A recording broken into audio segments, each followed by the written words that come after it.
This is the story of the Nutcracker. It all happened many years ago in a small town in Germany. For weeks, the stall-bound children, Fritz and Clara, had been counting the days until Christmas Eve. It was the custom in their family to decorate the tree and give out gifts the night before Christmas. All their friends would come to celebrate with them, and there would be music and dancing and wonderful things to eat. For weeks before the big night, the children could not talk about anything else. Finally, the long-awaited night arrived. It was a cool and frosty evening, and the snowflakes swirled through the air as Clara opened the window to look out. As she leaned out the window a little, she could see some people with lanterns coming down the street. And behind them, she could see another group approaching. All of them were coming to the stall-bound's house. Soon the wonderful Christmas party would begin. "Hello, Marie. Hello, Carl. Greta. John. Come in, come in. We've been waiting hours for you. We're so glad you're here. We are going to have a wonderful time tonight," said the children as their friends came into the house. "We may not go into the living room, for the grown-ups are still decorating the tree," said Clara. "Perhaps we can peep through the door," suggested one of their friends. No, we must not do that. It would spoil the surprise." "Do you think the tree will be as beautiful as it was last year?" asked Clara's best friend, Gretel. "Oh, it's sure to be even more splendid. Mommy has gotten many new ornaments to hang on it," replied Clara. "I peeked into the boxes the other day." The group of children impatiently waited outside the closed parlor doors while the adults put the final decorations on the Christmas tree. "Fritz," said Clara to her brother, "what gifts do you think we will get tonight?" "It's sure to be something wonderful," said Fritz. "Dr. Drosselmeyer is coming, and you know he has made special toys for us." "Of course," said Clara. "His gifts are always the best." Indeed they were, for Dr. Drosselmeyer, the children's godfather, was no ordinary man. He was a remarkable inventor who could make lifelike puppets that walked and danced. Last Christmas, he had brought the children a toy castle on a hill above a moat, with guards that marched up and down, and a puppet king and a queen. Father had had a special glass cupboard built to hold Dr. Drosselmeyer's gifts, and to keep them safe behind glass doors that locked. At last the parlor doors were opened, and the children rushed into the room. There, in the corner of the room, stood a splendid Christmas tree, aglow with candles and sparkling ornaments. "Oh, how beautiful! It's even better than last year's tree," the children said as they ran over to look at the tin trumpets and whistles and glass balls and star-shaped cookies and little toy people made of candy and sugar, all hanging on the tree. At the bottom of the tree were piles and piles of brightly colored packages decorated with ribbons and fancy bows. "Can we open the gifts now, please?" begged the excited children. Clara's father clapped his hands and said, "Everybody, gather around, for that special time is here now." Then he picked up packages one by one and started handing out the gifts to the excited children. Fritz eagerly tore the wrappings off his large package. "Oh, great," he said. "A wooden horse! How did you know? It's just what I wanted most." And he happily mounted the horse and pretended to be a soldier off riding to war. His mother smiled, for Fritz had said so many times all year long how much he wished he had a wooden horse. For Clara, there was a doll with large blue eyes and blonde curls, wearing a dainty blue dress. She hugged the doll and spun around, kissing its soft hair. "I shall call you Marie," she whispered to her doll, "and I will take very good care of you." For although she sometimes thought she was growing a little old for dolls, she still loved to play with them. After all the gifts were opened, Clara's father clapped his hands again and said, "Put the gifts away for now, because it's time for dancing." And the lively music started, and round and back and forth, everybody danced and danced in front of the Christmas tree.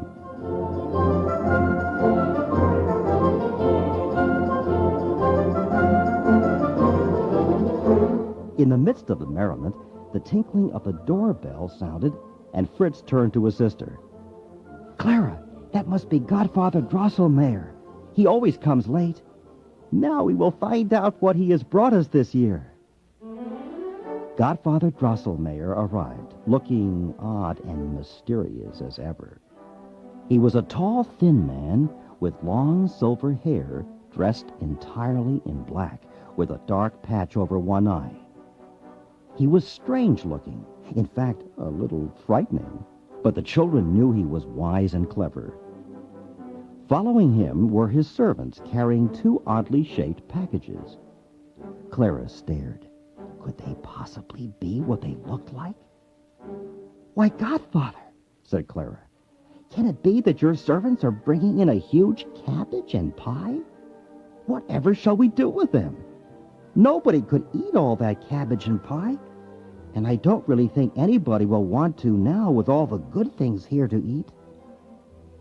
Clara felt rather disappointed, for Godfather's gifts were usually the most exciting part of Christmas, and she could not feel too happy about a giant cabbage and pie. "Don't worry. You will like this, Clara," said Drosselmeyer as he raised his arms high above his head. Out of the cabbage stepped a lovely mechanical doll, tall and willowy and graceful, and out of the pie, a handsome toy soldier. Father Drosselmeyer wound up their springs, and as the children gazed in amazement, they seemed to come alive. They rose and bowed to the audience, and then to each other, and did a most graceful and charming dance on and on until the springs wound down. Everyone asked to have them wound up again and do their dance again. When they had finished the second time and vanished into their covers, Godfather Drosselmeyer came over and kissed both Clara and Fritz. "I have made these specially for you to wish you a happy Christmas." "Oh, Godfather Drosselmeyer, thank you, thank you. They are even more beautiful than last year's toys.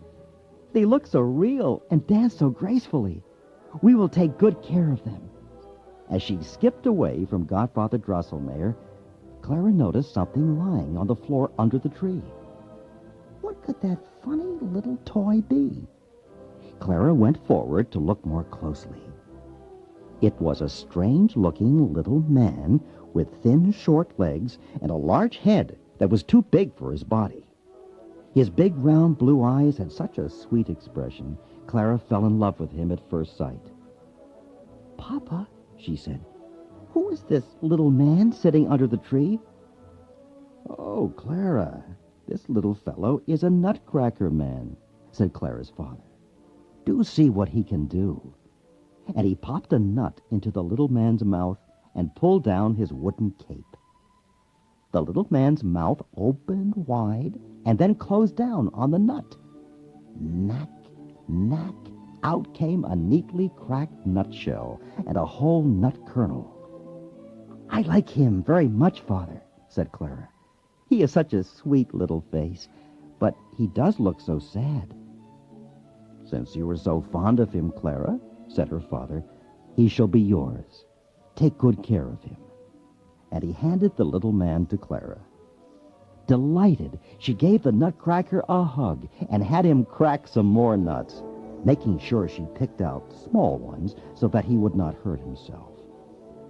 "But I want to play with him too," said Fritz, and he chased Clara round and round the room until he finally caught her and snatched the little Nutcracker man away.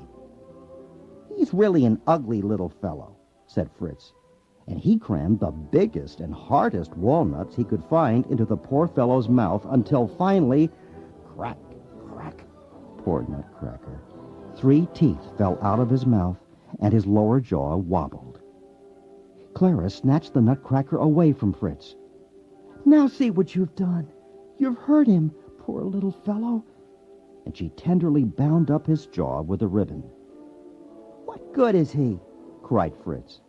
"He calls himself a Nutcracker, and he can't even crack a large nut." "Just leave him alone," said Clara. Then she went to the toy cupboard and took a doll's bed out.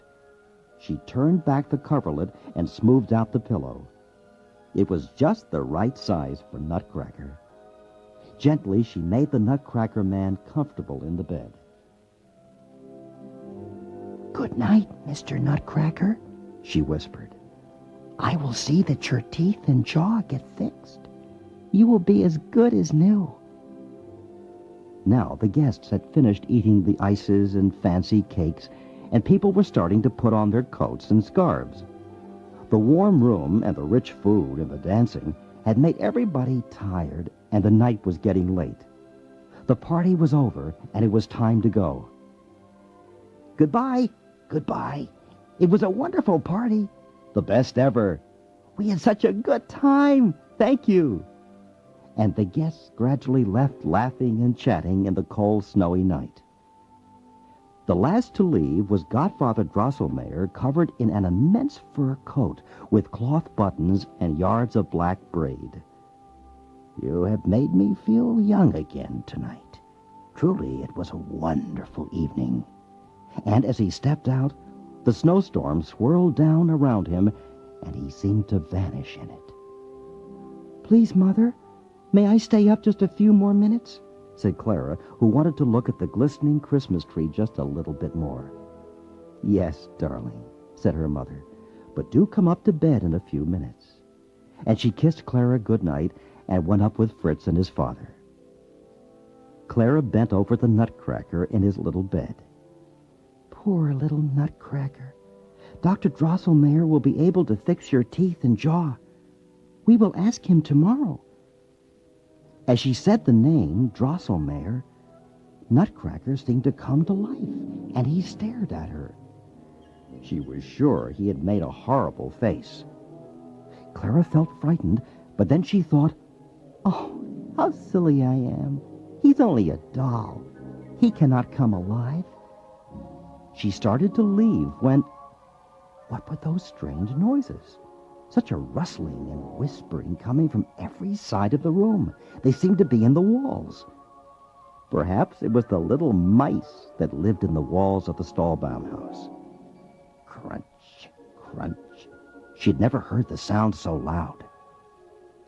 Just then, the grandfather clock started whirring and wheezing as it prepared to strike the hour. Clara glanced at the clock. What a surprise! The gilt owl statue perched on top of the clock had thrust its head out and dropped a wing over the face of the clock. Clara stared as the clock started to strike the hour. Could it be? The owl seemed to melt away, and there was Godfather Drosselmeyer sitting on top of the clock, looking quite angry, his long coattails flapping. "Godfather, it cannot be you. What are you doing there? You gave me such a scare. Come down, please." But her godfather did not answer. Suddenly, Clara heard a shrill squeaking and the sound of tiny feet scurrying, while thousands of pinpoints of lights glittered out through the cracks in the wall. What can those lights be? They look like tiny candles. No, they're mouse eyes. For indeed, everywhere mice were peeping and squeezing themselves out through the cracks all around the room, their eyes glittering and shining. Clara wasn't the least bit frightened of mice, but she leaned back against the toy cupboard as the mice scampered here and there around the room. Then, to her amazement, the Christmas tree began to grow taller and taller, glowing and shimmering with lights. The sofa, the table, the chairs were getting larger and larger. Even the doll's bed and Nutcracker in it were becoming nearly life-sized. What is happening? Everything is growing larger and larger? Or could it be I am getting smaller? Now the room was in a great commotion, with the big mice lining up in rows and marching towards Clara. At their head was the Mouse King. What a odd-looking sight he was. On his head he wore a strange headdress of 7 mouse heads, each with a golden crown. Forward march! He hissed as an army of hundreds of mice advanced slowly and steadily up to the toy cupboard where Clara crouched. Frightened, she leaned back, pressing against the cupboard door. Suddenly there was a crack of glass as her elbow pushed through the door. From inside the cupboard came another noise. A bugle sounded. It was the toys' call to arms. And then, out of the cupboard door, bravely marched a troop of proud wooden soldiers, heads held high, bayonets drawn. Bravely leading them into battle marched the Nutcracker in his red trousers, blue coat, and plumed headdress, with his eyes fixed steadily on the fierce king of the mice. Drums beat, trumpets blared, rifles and artillery rang out. Boom, boom, boom went the toy cannons, shooting out brightly colored gumdrops. But there were only a handful of toy soldiers, and more mice kept appearing. Clara watched, horrified. It seemed the brave toy army would be defeated. Nutcracker, badly battered, was in the center of the room, directly in the Mouse King's path. What a furious fight! Nutcracker with his long, strong sword, and Mouse King with an evil-looking black and rusty club. Nutcracker looked tired as the Mouse King hit him over and over with his ugly club. How much longer could Nutcracker keep up under such a battering? What could she do to help? Nutcracker staggered back one step. The terrible club kept hitting him till it looked as if he would suddenly crack in two. Clara picked up her shoe and threw it as hard as she could, directly at the King of the Mice. Enraged, the Mouse King turned around and faced Clara. This was just what she had wanted, for at once Nutcracker came up behind his enemy and struck his sword deep in the monstrous king. The horde of mice, who thought nobody could defeat their king, slowly and sadly gathered around their fallen hero, who no longer looked fierce. Picking him up, they scampered across the floor, and where they went is a mystery, for they vanished forever and ever. Poor Nutcracker had fainted and lay pale and weak on the floor. Oh, Nutcracker, please open your eyes. Please tell me you're all right, said Clara. And as she bent over him, he gazed up at her and slowly stood up. Clara's eyes widened with shock, for lo and behold, he was no longer a funny-looking little wooden man. There stood a handsome youth with bright blonde hair and a flaming red cape flung over his shoulder. Only his eyes had not changed. They were as deep and round and confident as before. But who are you? Where is little Nutcracker? What has happened? Said Clara with bewilderment. What does it all mean? It means, said the young man, that the spell has been broken. My real name is Prince Nikita. I was a spoiled young man. I had health and friends and work to do, but I was discontented and complaining all the time. An enchantress took away the power of speech and turned me into a nutcracker so that my mouth would no longer whine, but would serve some useful purpose. The enchantment would last until someone should believe that I had a heart under my fancy costume. It was you, Clara, who broke the enchantment. Now what shall you do? Asked Clara. I would like to show you the land I came from. It is only a few steps away. Come with me. As they were talking, the window blew open. The handsome prince stepped out the tall French window into the night. As Clara was about to follow him, the Nutcracker bed began to move like a sleigh towards the window. Clara tucked the blanket around her, but although a light snow was falling, she was quite warm. Without a sound, the bed glided on into a deep, mysterious forest. Snowflakes whirling and dancing through the air surrounded them as they traveled on. Silently, the sleigh moved through the frozen forest. Nutcracker strode on ahead, his red cloak like a torch in the hushed whiteness. It was no longer night, but it was still snowing. Big, fat flakes that circled around the bed and came rushing toward it in a great throng at every new turn in the path. Small snow fairies soared through the air and danced among the trees of the forest. They shone with a silvery glow, and on their heads tiaras of snowflakes glittered like diamonds. High on a hill with the snowflakes dancing gently around them stood the king and queen of snowflakes to greet Clara and Nutcracker. "Welcome, welcome to our kingdom," said the king of the snowflakes, holding out his hand in greeting. "You have come to the kingdom of sweets. We hope you will be happy here." Clara stared in amazement, for suddenly the snow had disappeared. Oh, look, Prince, She called out to Nutcracker. the bed has become a little boat. Come ride with me. For indeed, the sleigh bed was now floating down a little canal of water bordered with green plants and flowers. Far off in the distance, a castle seemed to rise out of the water. It shone like a giant birthday cake with walls of sugar icing and peppermint stripes on its tall towers. In the gardens around it, the lollipop trees bloomed, and the sweet scent of gumdrop flowers and taffy butterflies filled the air. The boat floated under an archway of golden taffy into the great hall of the castle. "Welcome, Clara and Prince Nikita," said a beautiful lady dressed in gleaming white satin. "I am the Sugar Plum Fairy, and this is the Rock Candy Hall. Now take these seats, and we will serve you with food and drink and dancing to entertain you." Clara and Nikita were glad to hear these words, for they were very hungry after their battle with the mice and their trip through the forest.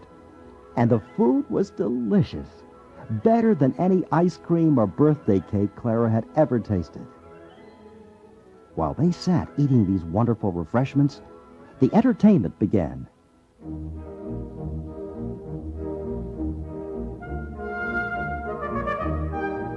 "The first dancers are the chocolates," said the Sugar Plum Fairy. "They are doing a Spanish dance because our chocolate comes from Spain."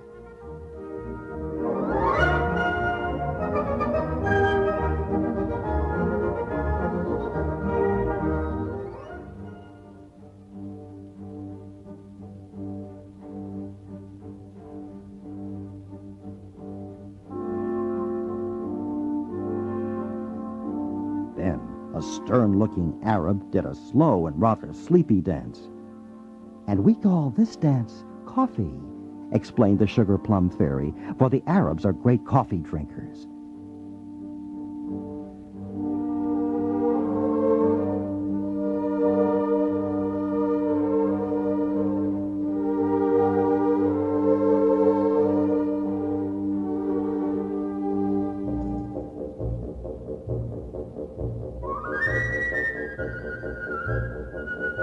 To the odd sound of elfin bells and reed pipes, two Chinese girls brought in a big box of bamboo, like a tea chest. Out of it suddenly jumped two Oriental acrobats. Around and around the candy hall, they turned cartwheels and flip-flops. "I guess this dance is called the tea dance, because I know the Chinese drink a lot of tea," said Clara, who had studied all about China in school.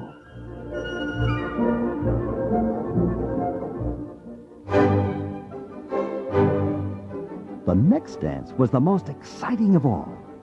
Several young men dressed in red and white stripes and carrying hoops danced with great speed, flying through the air with their whirling hoops.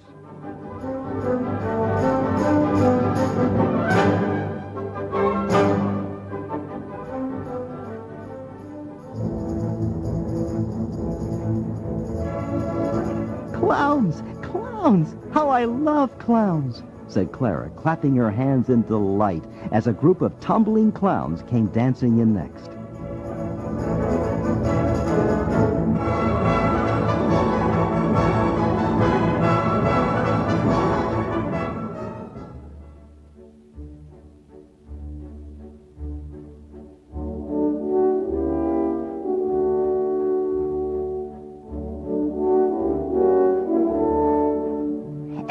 With a whirl of motion, the hall filled with glorious flowers in full bloom, waltzing joyously round and round.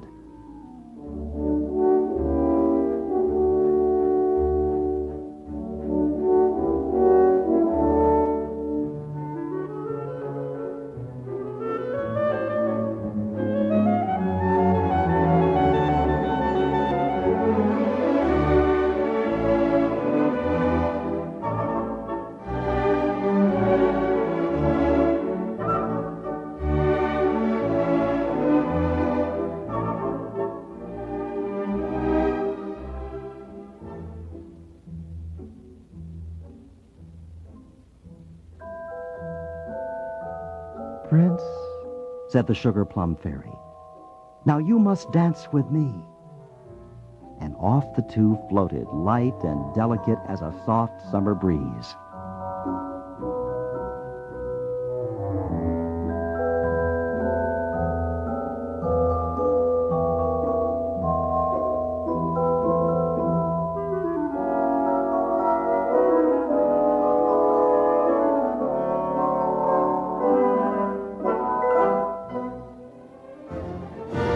As Sugar Plum and her handsome partner finished the dance, Clara saw everybody in the Kingdom of Sweets gathered in the hall, and could they be? Were they waving goodbye? What was happening? For the light was beginning to change. Clara opened her eyes wide in astonishment. It couldn't be. It wasn't possible. But here she was in her very own bed, in her very own room. The early morning cold white sunlight streamed through the window. An icicle glittered outside the window pane, and the sky was a sharp, clear blue. Snow was blowing off the rooftops, and there was a faint smell of coffee and toast. Then she saw Nutcracker, who was lying in her doll's bed. Clara stared at him. He seemed to be looking at her and smiling. The door to her room opened, and Mother came bustling into her room with a tray. "Oh, Clara, how late you've slept. I guess it was such a busy evening you're all tired out. But now it's Christmas morning, and what a lovely day it is. The storm is over, and the whole world is clean and shiny. For a special treat, I brought you breakfast in bed." "Mother, thank you for breakfast. What a wonderful party it was, the best ever. I was so excited I don't remember bringing Nutcracker upstairs." "No, darling, you didn't. He was lying on the floor in the parlor. I brought him upstairs to your room, and also one of your slippers. What a mess the parlor was in. Gumdrops and toy soldiers all over the floor." Clara opened her mouth to tell her mother about the gumdrop cannons and the evil Mouse King and the brave Nutcracker, and then she thought, "Oh, no, a grown-up could never understand. Only children will believe that it really happened." And, of course, you know it really did happen.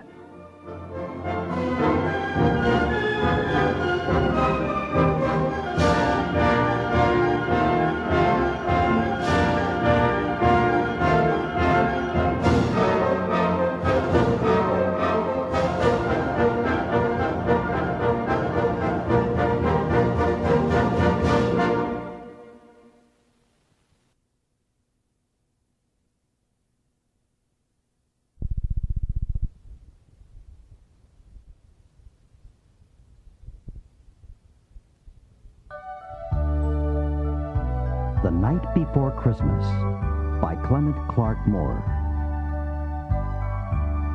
'Twas the night before Christmas, when all through the house not a creature was stirring, not even a mouse. The stockings were hung by the chimney with care, in hopes that St. Nicholas soon would be there. The children were nestled all snug in their beds, while visions of sugar plums danced in their heads. And Mama in her kerchief and I in my cap had just settled our brains for a long winter's nap, when out on the lawn there arose such a clatter, I sprang from the bed to see what was the matter. Away to the window I flew like a flash, tore open the shutters, and threw up the sash. The moon, on the breast of the new fallen snow, gave a luster of midday to objects below, when what to my wondering eyes should appear? A tiny reindeer, with a little old driver, so lively and quick, I knew in a moment it must be St. Nick. More rapid than eagles his coursers they came, and he whistled and shouted and called them by name. Now Dasher, now Dancer, now Prancer and Vixen, on Comet, on Cupid, on Donner and Blitzen, to the top of the porch, to the top of the wall. Now dash away, dash away, dash away all. As dry leaves that before the wild hurricane fly, when they meet with an obstacle, mount to the sky, so up to the housetop the coursers they flew, with a sleigh full of toys and St. Nicholas too. And then in a twinkling I heard on the roof the prancing and pawing of each little hoof. As I drew in my head and was turning around, down the chimney St. Nicholas came with a bound. He was dressed all in fur, from his head to his foot, and his clothes were all covered with ashes and soot. A bundle of toys he had flung on his back, and he looked like a peddler just opening his pack. His eyes, how they twinkled! His dimples, how merry! His cheeks were like roses, his nose like a cherry. His droll little mouth was drawn up like a bow, and the beard on his chin was as white as the snow. The stump of a pipe he held tight in his teeth, and the smoke, it encircled his head like a wreath. He had a broad face and a little round belly that shook when he laughed like a bowl full of jelly. He was chubby and plump, a right jolly old elf, and I laughed when I saw him in spite of myself. A wink of his eye and a twist of his head soon gave me to know I had nothing to dread. He spoke not a word, but went straight to his work and filled all the stockings. Then turned with a jerk, and laying his finger aside of his nose, and giving a nod, up the chimney he rose. He sprang to his sleigh, to his team gave a whistle, and away they all flew like the down of a thistle. But I heard him exclaim, ere he drove out of sight, "Happy Christmas to all, and to all a good night." We wish you a Merry Christmas. We wish you a Merry Christmas. We wish you a Merry Christmas and a Happy New Year. The Elves and the Shoemaker. Long ago, shoemakers made all the shoes. They bought the leather, cut out the shapes, and stitched them all by hand. There was once a shoemaker who, through no fault of his own, had become so poor that at last he had only leather enough for one pair of shoes, which he intended to begin sewing together the next morning. He and his wife ate their meager supper, said their prayers, and lay down quietly to go to sleep. In the morning, after drinking his tea, he prepared to sit down to work. He went to his work table, and there he found the pair of shoes standing finished. He was amazed. He couldn't understand it in the least. He took the shoes in hand to examine them more closely. They were so neatly sewn that not a stitch was out of place. They were as good as the work of a master hand. Soon afterwards, a customer came in and was very pleased with these shoes. He was willing to pay more than the ordinary price for them. So the shoemaker was able to buy leather for 2 pairs of shoes with the money, and a piece of meat for supper as well. He cut out the leather in the evening as before, and the next day again came to his work table to begin, but had no need to, for again the shoes were finished, and absolutely perfect they were.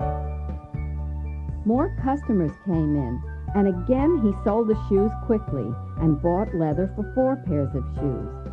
Early the next morning, he saw the 4 pairs finished, and so it went. What he cut out in the evening was finished in the morning.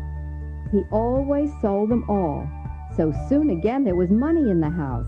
They had more than enough to eat and were becoming quite prosperous. Now it happened one evening not long before Christmas, when he had cut out some shoes as usual, he said to his wife, "How would it be if we were to sit up tonight and see who it is that helps us so much?" "Oh, what a good idea," she said. And they lighted a candle and hid themselves in a corner of the room behind some clothes which were hanging there. At midnight, there came 2 tiny little naked men who sat down at the shoemaker's table, took up the leather, and began with tiny fingers to stitch, sew, and hammer neatly and quickly, singing while they worked. We tap, tap, tap, and rap, rap, rap, all the dark night through. We tap, tap, tap, and rap, rap, rap, to make a perfect shoe. The shoemaker and his wife could hardly believe their eyes. The little workers didn't stop until just before dawn, when everything was all finished. Then they put everything neatly on the table and skipped quickly out the door. The next day, the shoemaker's wife said, "You know, I've been thinking, those little men have made us rich, and Christmas is coming. We ought to show them how grateful we are. They've been running around with nothing on. They must be freezing with the cold. I will make them little shirts, vests, and coats. I will knit them some stockings, and you shall make each of them a pair of shoes." "Yes, yes," he agreed. "That's a very good idea." And in the evening, when they had everything ready, they laid out the presents on the table, and they hid themselves again to see how the little men would behave. At midnight, the little men came skipping in and were about ready to set to work. But instead of the leather, they found the clothes. At first, they were surprised and then delighted. But never having worn clothes before, they had some difficulty figuring out how to put them on. They put their arms in the trousers and put the vests upside down. But finally, helping each other with glee and laughter, they succeeded, and everything fit perfectly. Then they hopped and they danced around and they leapt over chairs and tables, singing. We tap, tap, tap, and rap, rap, rap, all the dark night through. We tap, tap, tap, and rap, rap, rap, to make a perfect shoe. We tap, tap, tap, and rap, rap, rap, all the dark night through. But now our job is through. And they skipped out the door, leaving the shoemaker and his wife astonished but happy. They came back no more, but the shoemaker and his wife fared well as long as they lived, and they had good luck in everything they did.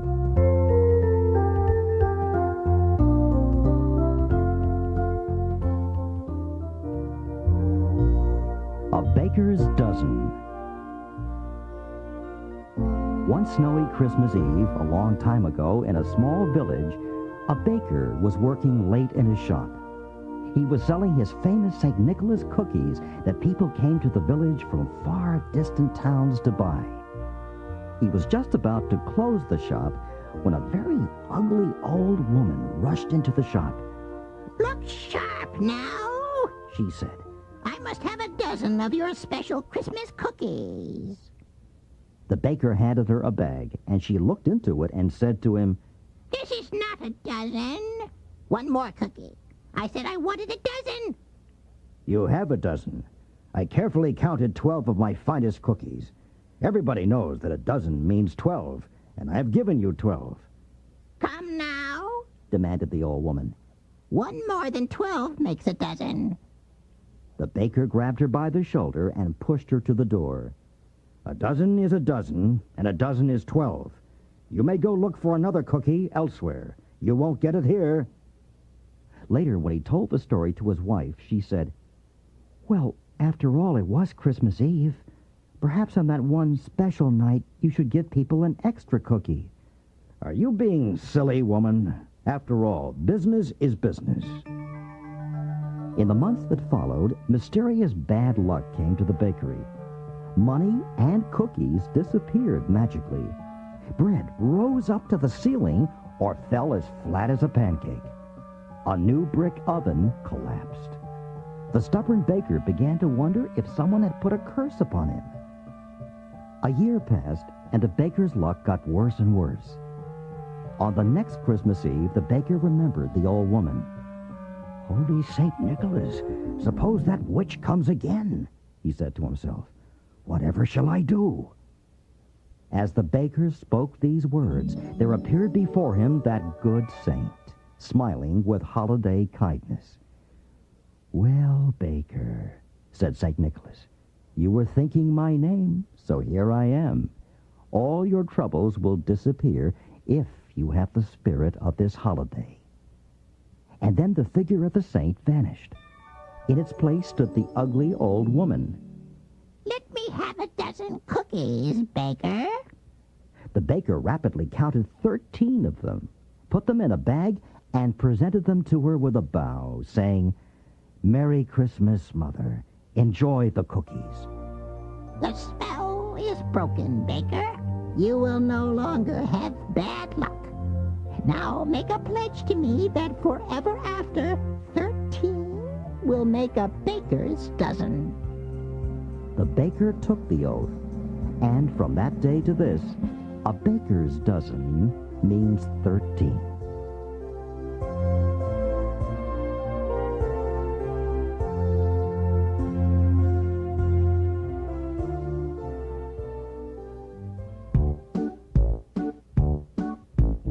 Brer Rabbit's Christmas.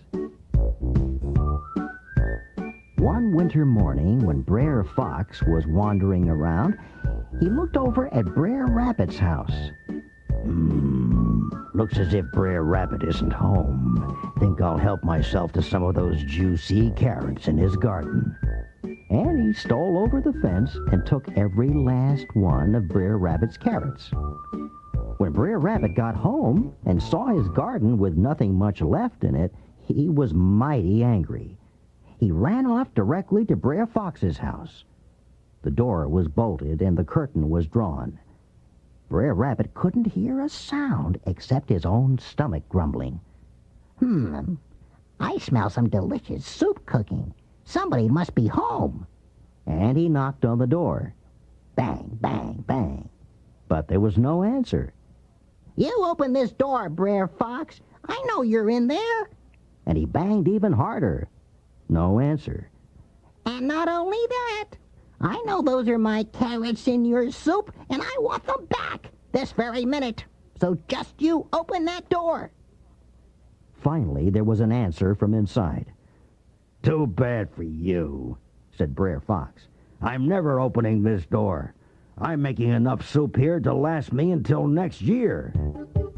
Brer Rabbit was so angry, he kicked the door. It didn't budge. He hammered on the door. It didn't budge. Finally, he gave up. Now, Brer Rabbit was the best at trickery, and when he was mad, you had better watch out. But he could never stay mad for any long time. And the next thing you know, he was laughing because he had thought of a great plan to get his carrots back and make Brer Fox mad, too. On Christmas Eve, Brer Rabbit heaved a sack full of stones on his shoulder and climbed upon Brer Fox's roof. He clattered around, making plenty of noise. Who's up there? Called Brer Fox. It's Santa Claus, Said Brer Rabbit in his made-up voice. and I have a big bag of presents just for you. That's great, said Brer Fox. You are certainly very welcome to my humble home. But aren't you supposed to come down the chimney? Sure I am, but I got a problem. I'm stuck in the chimney. You want to see? Brer Fox unbolted the door and peered outside. Well, maybe you don't have to come down. Just drop the presents down the chimney and I'll catch them. Wish I could, but the sack is stuck too.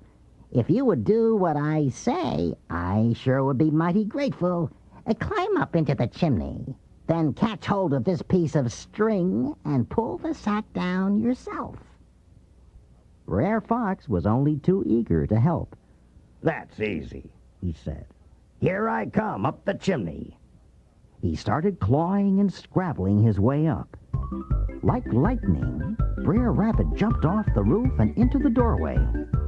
There were his carrots in a pile, and on the stove was a big old pot of soup, all bubbly, and on the table were some biscuits and mince pie and a big fat Christmas pudding. Brer Rabbit could hear his stomach grumbling, and he felt his mouth watering at the sight of all that delicious food. But he didn't waste much time looking. He grabbed as much as he could, stuffed it into his sack, and took off running.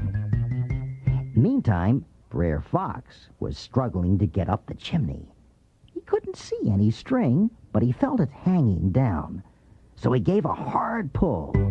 The sack opened, and out tumbled all the stones right on Brer Fox's head. He went down the chimney fast. Brer Rabbit laughed all day long at how he had taken care of Brer Fox. But he did keep out of Brer Fox's way all that Christmas Day and for some time afterward.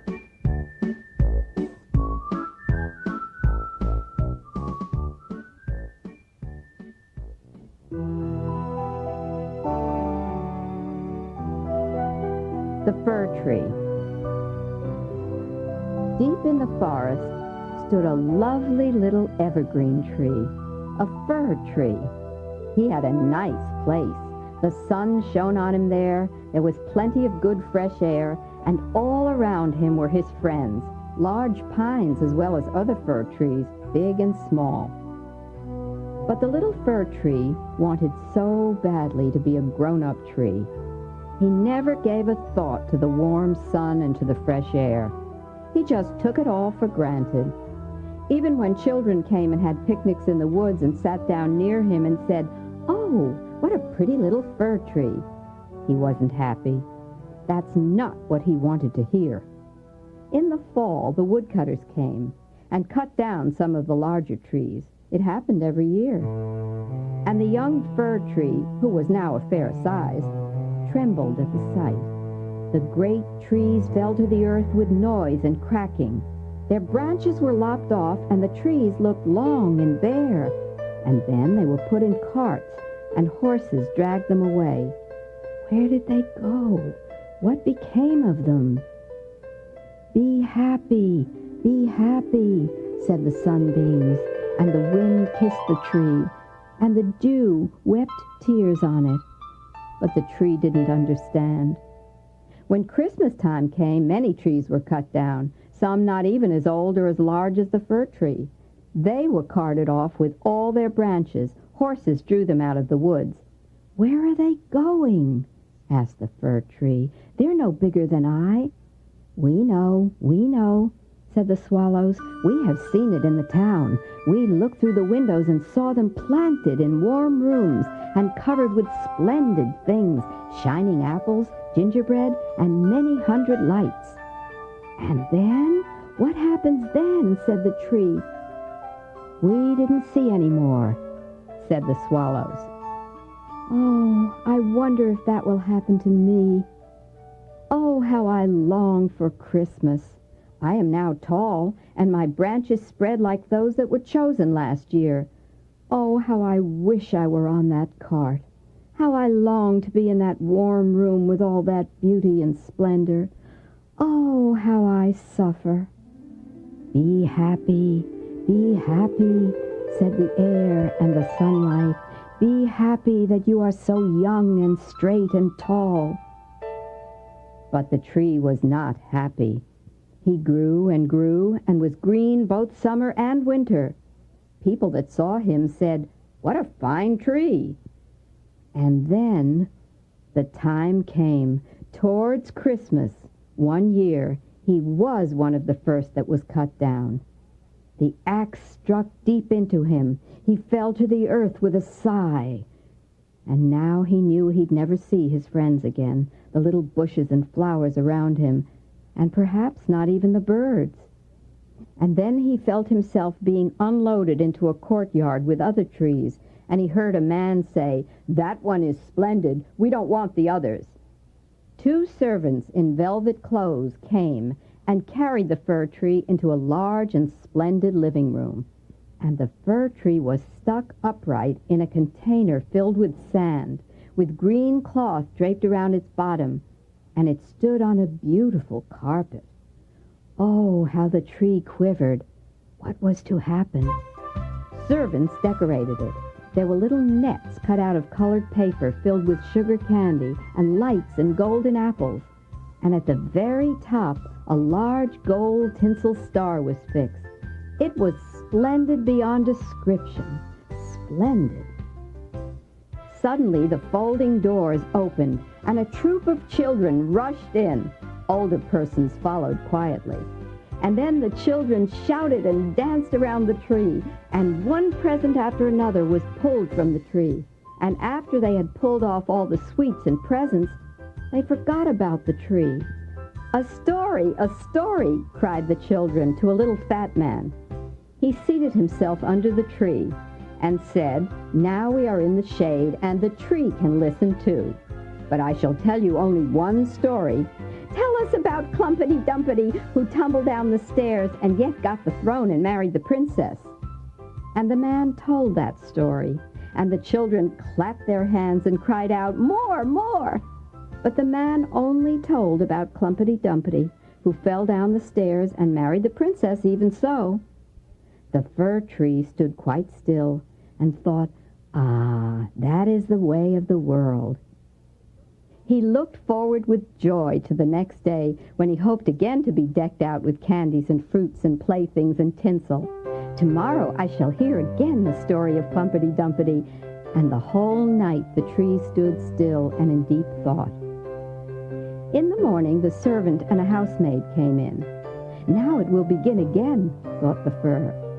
But they dragged him out of the room and up the stairs into the attic, and in a dark corner where no light came in, they left him. "'Tis now winter outside," thought the tree. "The earth is hard and covered with snow. I guess they're keeping me here until spring, when they can plant me again. But it's so lonely here." Finally, one day, a little mouse appeared, and then another came out of its hole. They sniffed around the fir tree and rustled among the branches, and then they started to ask him questions. "Where do you come from? What can you do? What is the most beautiful spot on earth? Have you ever been in the pantry and seen all the cheeses?" They were very curious mice. "I don't know the pantry," said the tree, "but I know a place in the woods where the sun shines and the little birds sing." And then he told them about his youth, and then about the Christmas Eve when he was all decked out with lovely things. The mice liked his story so well that they called 4 other little mice and asked the tree to tell again and again about his youth in the woods and all those happy times. And when they asked for more, he told them about Clumpity Dumpity, every single word of it, and more mice came the next night, and he told them again, and then 2 rats came, but they didn't like the story so much. And then soon the mice tired of the same stories and asked for ones about cheese and bacon. "I don't know them," said the tree. "Then goodbye," said the rats, and the mice left too. And finally, one morning, some people came to the attic and set to work. They moved old boxes, and they pulled the tree out, and they threw it down on the floor, and a man drew him towards the stairs where the daylight shone. "Ah," thought the tree, "a merry life will begin once more." The golden tinsel star was still on top of the tree and glittered in the sunshine. In the courtyard, some of the merry children were playing who had danced at Christmas around the fir tree. One of the youngest ran and tore off the golden star. "Look what's still on top of that ugly old Christmas tree," he said. And he trampled on the branches so that they all cracked beneath his feet. And the tree saw himself, with his leaves all dry and yellow, and he wished he had been left in the corner of the attic. He thought of his youth in the forest, of that merry Christmas Eve, and of the little mice who had listened with so much pleasure to the story of Clumpity Dumpity. "'Tis over," 'Tis past, said the poor tree. I wish I had realized it all when I was young in the woods. But now it's over. And the gardener chopped the tree into small pieces. And then they were piled under a large copper pot and set fire to. And the pieces of the tree sighed deeply as they burned. The children played about in the court, and the youngest wore the gold star on his vest, the star which the tree had had on the happiest evening of his life. However, that was all over now. Youth gone, tree gone, nothing left but the story.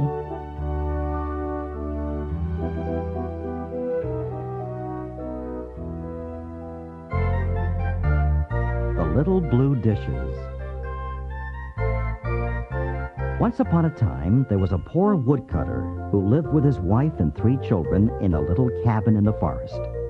There was a big boy named John, and a little boy named Peter, and a dear little girl named Gretchen, just 5 years old. Christmas was coming, and the children went to the village toy shop to look at all the toys. There were tops and balls and blocks. There were woolly bears and other stuffed animals, and also animals made of wood. There were all kinds of dolls, and there was furniture for dollhouses and many other things. Gretchen, said Peter, what do you like best? Oh, that little box of blue dishes, said Gretchen. That is the best of all. She could not take her eyes off the cunning teapot, the sugar bowl and cream pitcher, and the 2 little cups and saucers. On Christmas Eve, the children hung up their stockings, although their mother had told them they must not expect much this year. After supper, John ran out to play with the big boys. Gretchen and Peter sat by the fire talking about the toys they had seen. I wish I had those little blue dishes, said Gretchen. But soon she became sleepy and went off to bed. Peter ran to look at his bank. He found only 1 penny, but he took it and ran to the toy shop. What can I buy for a penny? He asked the toy man. You can buy a little candy heart with a picture on it, said the man.